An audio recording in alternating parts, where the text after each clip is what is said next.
Hello बच्चों, let's read this question. This question says that the treatment of snake bite by anti-venom is an example of. तो basically इस question में हमसे पूछा गया है कि एंटी वेनम किसका एग्जाम्पल है. Option 1 artificial acquired active immunity, option 2 artificially acquired passive immunity, option 3 naturally acquired passive immunity and option 4 specific natural immunity. अब अगर इस क्वेश्चन के मैं की कॉन्सेप्ट की बात करूं तो इस क्वेश्चन का जो की कॉन्सेप्ट है वो है immunity. Let me right it over here. It is immunity. अब बच्चों जो इम्यूनिटी है ये है क्या? तो इम्यूनिटी का मतलब होता है ability of host to fight against pathogen.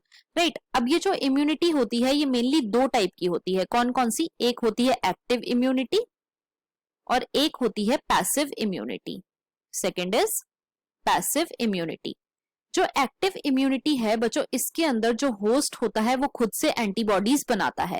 Right. So antibodies are prepared by host. Right. और जो पैसिव इम्यूनिटी होती है बच्चों इसके अंदर हम प्रिपेयर्ड एंटीबॉडीज देते हैं होस्ट को. So in this prepared antibodies are given to host. right. अब जो एक्टिव इम्यूनिटी होती है बच्चों ये लो इंटेंसिटी की होती है. लो इंटेंसिटी लेकिन ये लॉन्ग लास्टिंग होती है. It is long lasting. Right. और जो पैसिव इम्यूनिटी है बच्चों ये हाई इंटेंसिटी की होती है. It is of high intensity लेकिन इसकी जो ड्यूरेशन है बच्चों वो शॉर्ट होती है. Short duration. अब देखो क्वेश्चन में हमसे बात करी गई है about anti venom. It is anti venom. तो इसमें नाम से ही पता लग रहा है these are the antibodies which are against the venom. तो एंटीबॉडीज जो हैं बच्चों ये एग्जाम्पल है आर्टिफिशियल पैसिव इम्यूनिटी का.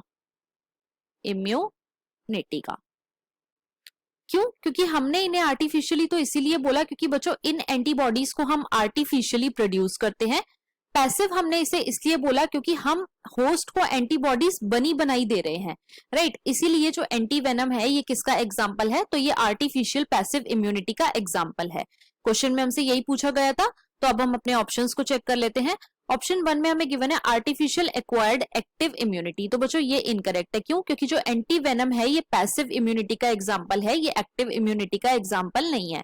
ऑप्शन 2 में हमें गिवन है आर्टिफिशियल एक्वायर्ड पैसिव इम्यूनिटी. ये बिल्कुल करेक्ट है. थर्ड में हमें गिवन है नेचुरली एक्वायर्ड पैसिव इम्यूनिटी. तो ये भी इनकरेक्ट है. क्यों? क्योंकि जो एंटी वेनम है बच्चों ये आर्टिफिशियली एक्वायर्ड पैसिव इम्यूनिटी है. It is not naturally acquired passive immunity. जो नेचुरली एक्वायर्ड पैसिव इम्यूनिटी है बच्चों इसका एग्जाम्पल है कोलोस्ट्रम. राइट.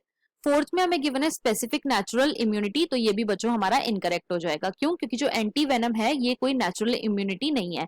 तो हमारा यहाँ पे जो करेक्ट ऑप्शन है वो है option number 2. So the final answer of this question is option number 2, that is artificially acquired passive immunity. I hope you understood it well. Best of luck.